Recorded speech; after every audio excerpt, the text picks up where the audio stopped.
अगर आपके भी मन में अक्सर बुरे विचार आते रहते हैं, तो मन में गंदे और अश्लील विचार आते रहते हैं, तो आपको यह बौद्ध कथा अवश्य सुननी चाहिए।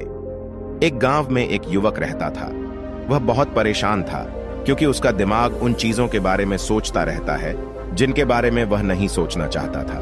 वह अपने छोटे छोटे क्षणिक सुखों के लिए दिन का अधिकांश समय नष्ट कर देता है और फिर बाद में पछताता है, लेकिन न चाहते हुए भी अगले दिन फिर वही आदतें दोहराता है। वह अपने माता पिता का इकलौता पुत्र था। माता पिता धीरे धीरे बूढ़े हो रहे हैं और वह जवान हो रहा है, लेकिन वह ऐसा कुछ नहीं कर पा रहा था जिससे उसके माता पिता को उस पर गर्व हो।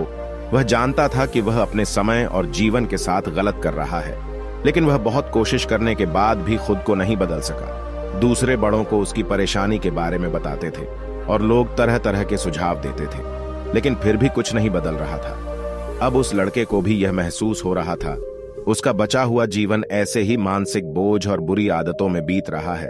तो अब वह बहुत दुखी और परेशान था। एक दिन अपने विचारों में खोया हुआ वह अपने गांव में तालाब के किनारे बैठा था। तभी उसका एक दोस्त पीछे से दौड़ता हुआ आया और बड़े उत्साह के साथ उसके कंधे पर हाथ रखा और कहा, दोस्त, मुझे तुम्हारी सारी समस्याओं का समाधान मिल गया। यह बात अपने दोस्त की तरफ से सुनकर लड़का बहुत खुश हो गया और उसने पूछा कि तुम मेरी समस्याओं का क्या समाधान निकालते हो? लड़के के दोस्त ने कहा, ध्यान ध्यान आपकी सभी समस्याओं का समाधान है। लड़का बोला, यह क्या साधना है? मित्र ने कहा कि कल हमारे गांव में एक बौद्ध साधु भिक्षा लेने आए थे, तो मैंने उस बौद्ध भिक्षु से पूछा कि अपने मन को कैसे वश में करूं। बौद्ध भिक्षु मेरा प्रश्न सुनकर ज्यादा कुछ नहीं बोले, बस इतना कहा कि ध्यान जीवन की सभी समस्याओं का समाधान है। मैंने सोचा था कि आप ध्यान के बारे में जानते हैं, इसलिए मैंने उस बौद्ध भिक्षु से ध्यान के बारे में ज्यादा नहीं पूछा।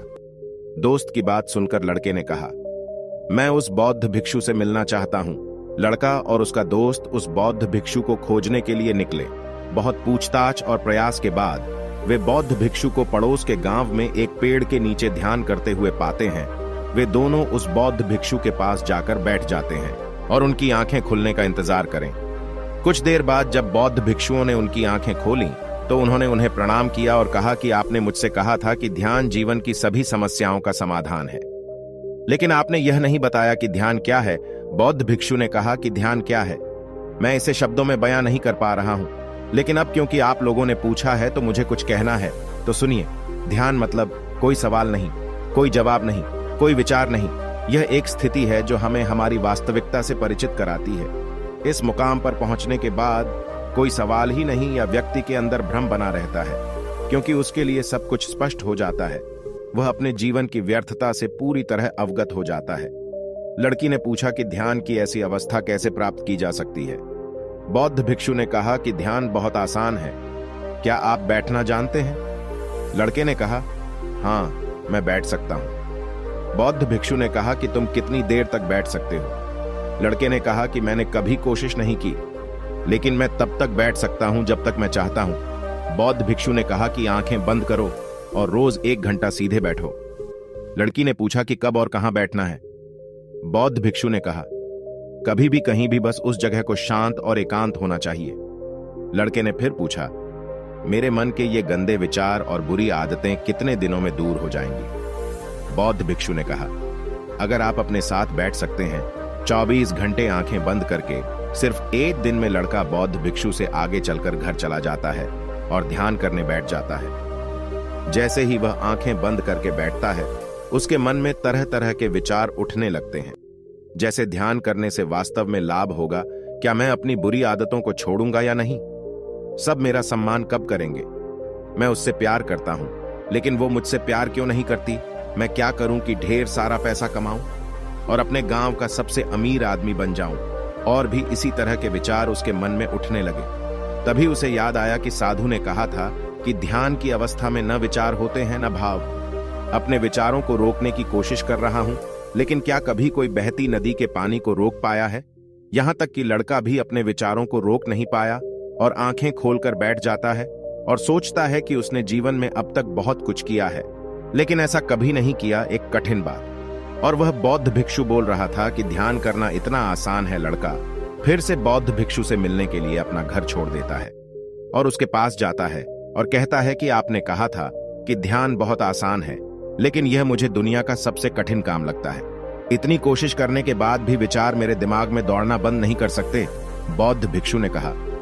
लेकिन आपको अपने विचारों को रोकने के लिए किसने कहा? बालक ने कहा। फिर निर्विचार अवस्था कैसे बनेगी? आपने कहा कि ध्यान में न विचार होते हैं न प्रश्न होते हैं। बौद्ध भिक्षु ने कहा कि हमारे मन में हर समय कई विचार जन्मते और मरते रहते हैं, लेकिन हमारा मन उनमें से किसी एक विचार को पकड़ लेता है और फिर उससे संबंधित विचारों के बारे में सोचता चला जाता है। इस प्रकार हमारा मन विचारों में उलझ जाता है और हम भूल जाते हैं कि हम क्या कर रहे थे। आपको कोई विचार चुनने की आवश्यकता नहीं है, सिर्फ उन्हें देखने के लिए। आपके दिमाग में विचार उठेंगे और गायब होंगे। धीरे धीरे समय के साथ इन विचारों के बढ़ने की दर कम हो जाएगी। बौद्ध भिक्षु के मुंह से ये सारी बातें सुनकर लड़का अपने घर लौट आता है और फिर से ध्यान करने के लिए बैठ जाता है।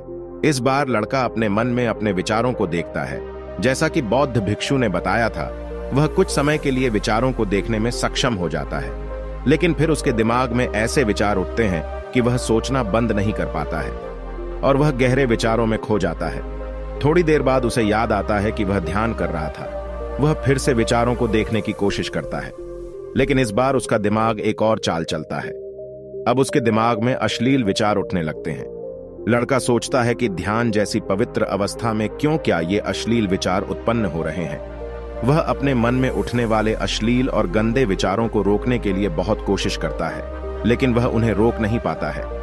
इसी तरह के विचार उसके दिमाग में उठते रहते हैं। जब लड़का बहुत देर तक कोशिश करने के बाद परेशान हो जाता है, तो वह ध्यान से उठ जाता है और सीधे उस बौद्ध भिक्षु के पास जाता है और कहता है, जब भी मैं अपनी आंखें बंद करता हूं और ध्यान करने बैठता हूं, तो मेरे दिमाग में केवल अश्लील और गंदे विचार आते हैं।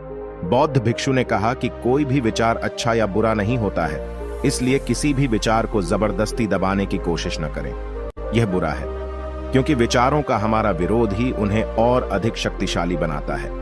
तो किसी भी विचार को दबाने की कोशिश मत करो, क्योंकि इस मन का स्वभाव ही ऐसा है कि हम जिस चीज के बारे में सबसे ज्यादा सोचते हैं, उसे हम सोचने से रोक देते हैं। इसलिए विचारों को रोकने की तुम्हारी कोशिश बेकार है, और जिन विचारों को तुम गंदा कहते हो और अश्लील विचार, वो विचार भी आपके जीवन का हिस्सा है। मानव जीवन को आगे बढ़ाने के लिए इन विचारों को उठाना भी जरूरी है।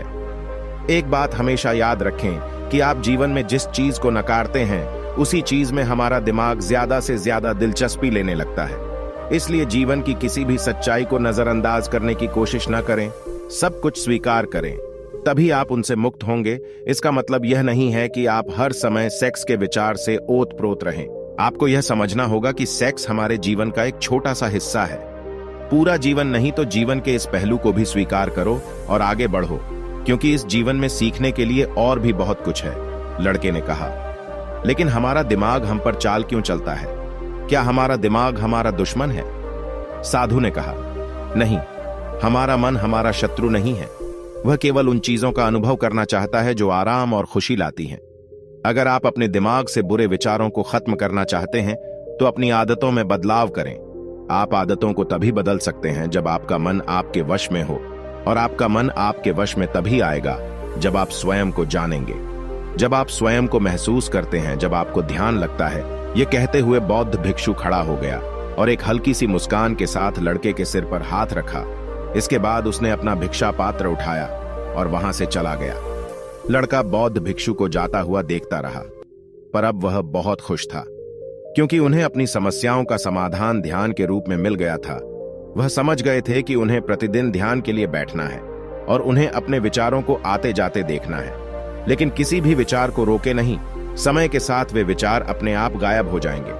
उसी समय उन्हें यह भी समझ आ गया कि कोई भी विचार अच्छा या बुरा नहीं होता। एक विचार केवल एक विचार होता है, इसलिए विरोधी विचार भी व्यर्थ है। दोस्तों, मुझे आशा है कि आपको इस वीडियो से बहुत कुछ सीखने को मिला है।